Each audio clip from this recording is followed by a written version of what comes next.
আর একটা দোয়া শেখায় দেই, ইনশাআল্লাহ এই দোয়া করলে রিজিক তো বাড়বেই ইনশাআল্লাহ, আপনার যত ঋণ আছে ইনশাআল্লাহ আল্লাহ পাক শোধ করে দেবে। বিশ্বাস করলেন না?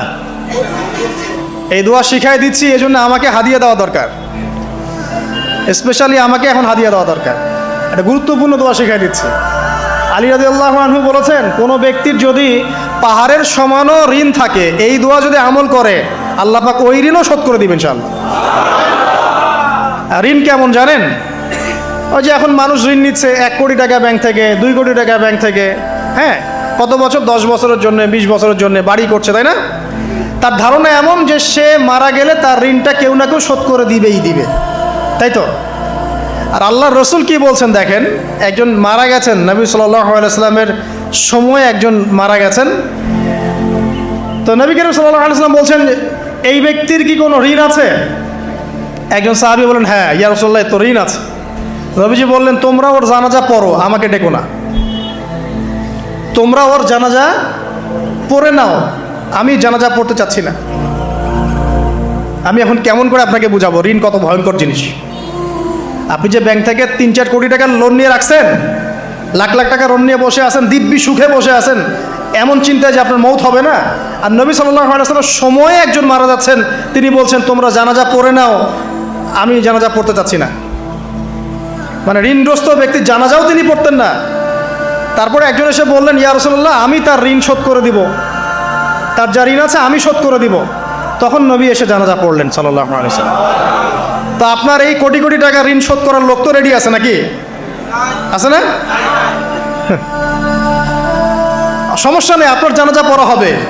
কারণ হুজুরকে আপনি 5,000 টাকা দিবেন, হুজুর জানাজা পড়াই দিবে, কোনো সমস্যা নেই। তারপরে আপনার মিলাদও হবে, আপনার একটা বড়সড় দোয়াও হবে ইনশাআল্লাহ।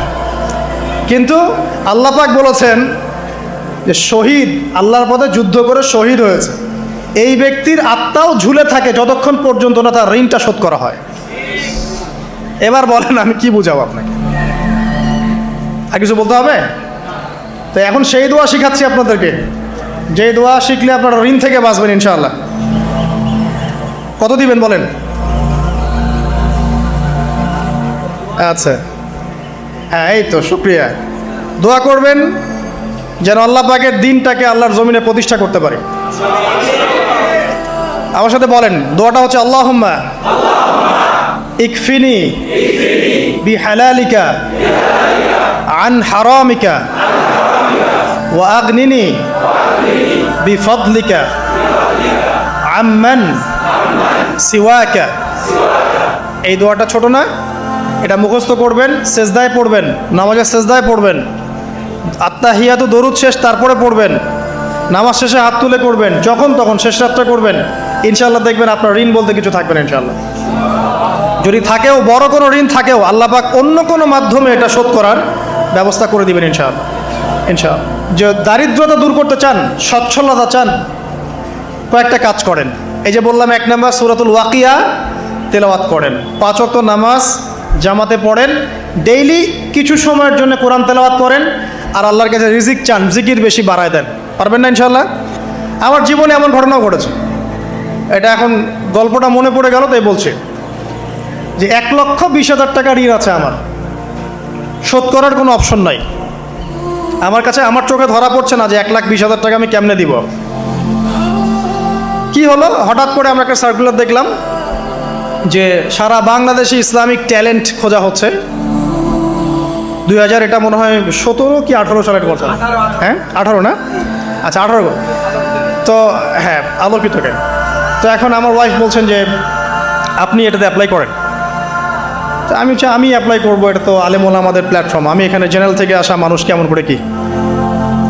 তো সে বলছেন না, আপনি পারবেন ইনশাআল্লাহ, আপনি পড়াশোনা করেন, ইনশাআল্লাহ পারবেন। তো আমি দেখছি আগে প্রাইস কি আছে, কষ্ট তো করবো, আগে দেখি পুরস্কারটা কি। তো পুরস্কারটা দেখছি যে একটা ওমরা করাবে। ওমরা করা তো যে কারোর জন্য একটা মানে স্বপ্নের ব্যাপার না। ওমরা করা তো সবাই আমরা খুব পছন্দ করি, আল্লাহ পাক আমাদেরকে বেশি বেশি ওমরা করার তৌফিক দেখ। আর লেখা আছে যে ফার্স্ট প্রাইজ 3 লাখ টাকা, second prize 2 lakh, third prize হচ্ছে 1 লাখ টাকা। তো চিন্তা, আচ্ছা ঠিক আছে। তখন আমি একটা জবও করি, আমি কিন্তু চাকরিও করেছি এক সময়। তো এখন জব ছেড়ে দিলাম, জবে থাকলে আমার এখন পড়াশোনা হবে না। তারপর টানা 4 কি 5 মাস দৈনিক 10 থেকে 12 ঘন্টা করে পড়েছি। টানা 4 থেকে 5 মাস দৈনিক 10 থেকে 12 ঘন্টা, নাওয়া খাওয়া সব ওখানেই। আর যতটা সহজ মনে করছেন আসলে কিন্তু প্রতিযোগিতা অত সহজ নয়। আসলে যে কোনো জায়গা থেকে প্রশ্ন আসতে পারে, আকিদা, সিরাত, ইতিহাস, এটা ওইটা অনেক টপিক, প্রায় 36টা বিভাগ আছে। তো আলহামদুলিল্লাহ কীভাবে জানি আস্তে আস্তে উঠতে পারলাম। গিয়ে দেখলাম যে হ্যাঁ, টিভি রাউন্ডে চলে গেছি। আমি তেমন কিছুই করি নাই, আমি শুধু পরিশ্রম করেছি, আল্লাহর কাছে বেশি থেকে বেশি দোয়া করেছি যে আল্লাহ আমার ঋণ আছে, ঋণ শোধ করতে হবে একটা। এবং আমি চাচ্ছি যে এই প্রোগ্রামের মধ্য দিয়ে দিনের একটা বড় সার্কেল পাওয়া যায়, দিনই প্ল্যাটফর্ম পাওয়া যায়। তো আলহামদুলিল্লাহ আল্লাহ পাকের ইচ্ছায় সেখানে একটা ভালো রেজাল্ট হলো এবং সেখানে ওমরাও করা হলো আলহামদুলিল্লাহ। এবং ক্যাশ তারা খুব তাড়াতাড়ি দিয়ে দিয়েছে। আমি পুরো ক্যাশটা আগে পেয়েই আগে ঋণটা শোধ। এখন এই সময় কিন্তু আমি দোয়াটা করেছি, আল্লাহুম্মা কফিনি বিহালালিকা আন হারামিক ওয়া আগনিনি বিফাদলিকা আম্মান সিওয়াক। দেখেন, আমি কিন্তু জানতামও না এমন কোনো প্রতিযোগিতা হবে, আমি সেখানে পার্টিসিপেট করব, ওই ওসিলায় ওমরা করব, ওই ওসিলায় আবার ঋণও শোধ হবে, আমার কিন্তু মাথায় ছিল না। এটাই হচ্ছে আল্লাহ পাকের সেই আয়াত যে ওয়া ইয়াত্তাকিল্লাহ ইয়াজআল লাহু মাখরাজা। আল্লাহ পাককে যে ভয় করবে আল্লাহ পাক তার জন্য রাস্তা খুলে দেবেন ইনশাআল্লাহ।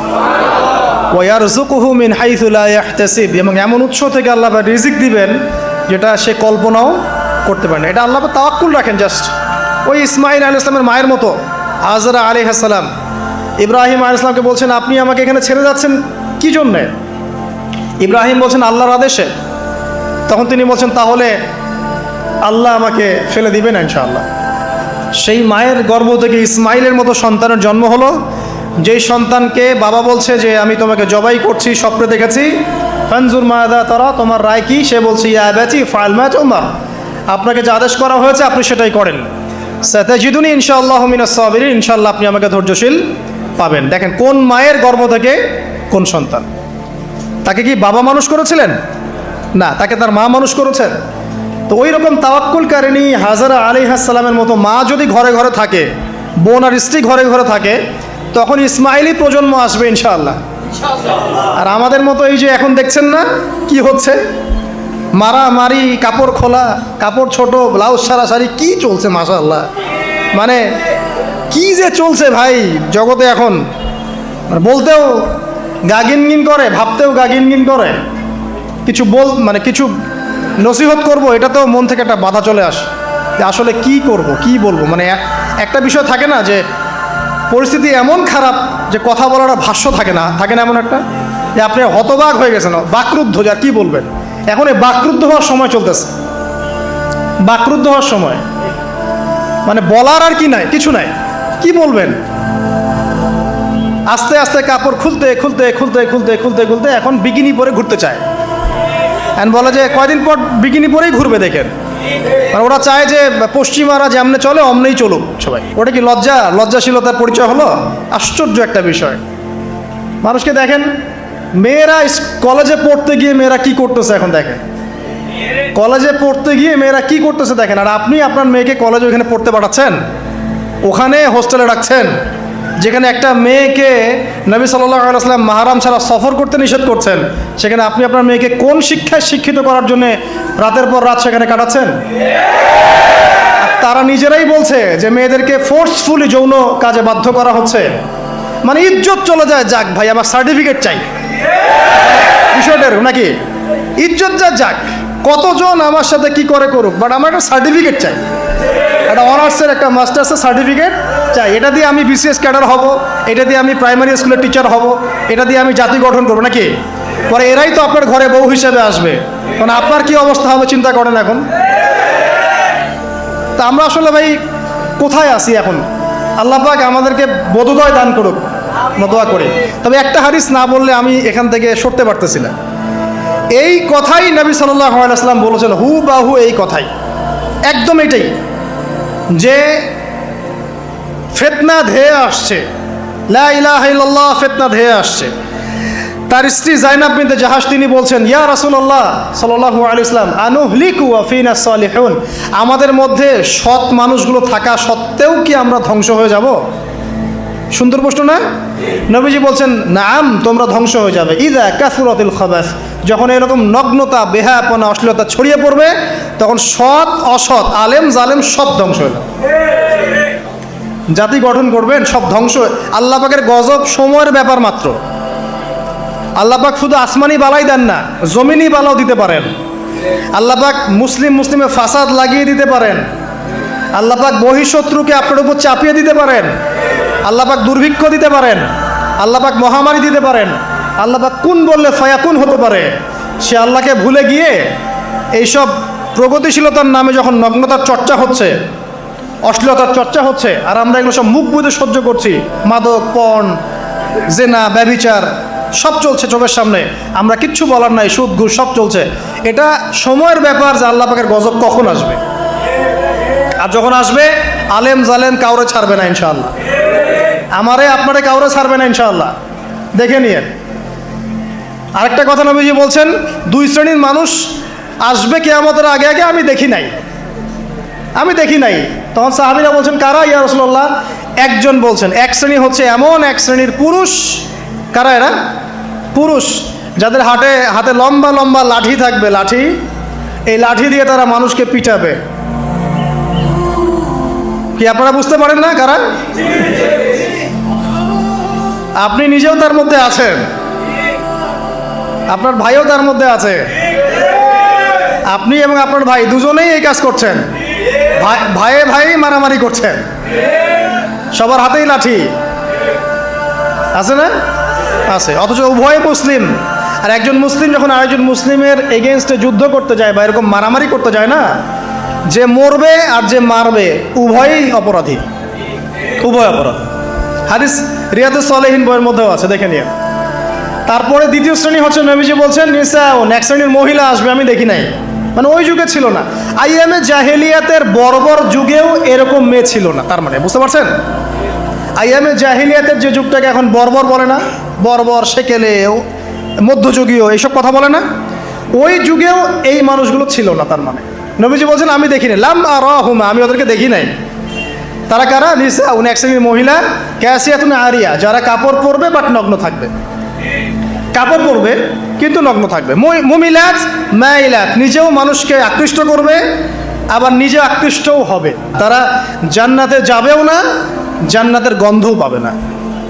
নেন এবার এখন দেখেন, একটু ভেবে দেখেন যে আমার ঘরে কি সেরকম মেয়ে আছে কি না, আমার ঘরে সেরকম বোন আছে কি না, আমার ঘরে তেমন ওয়াইফ আছে কি না।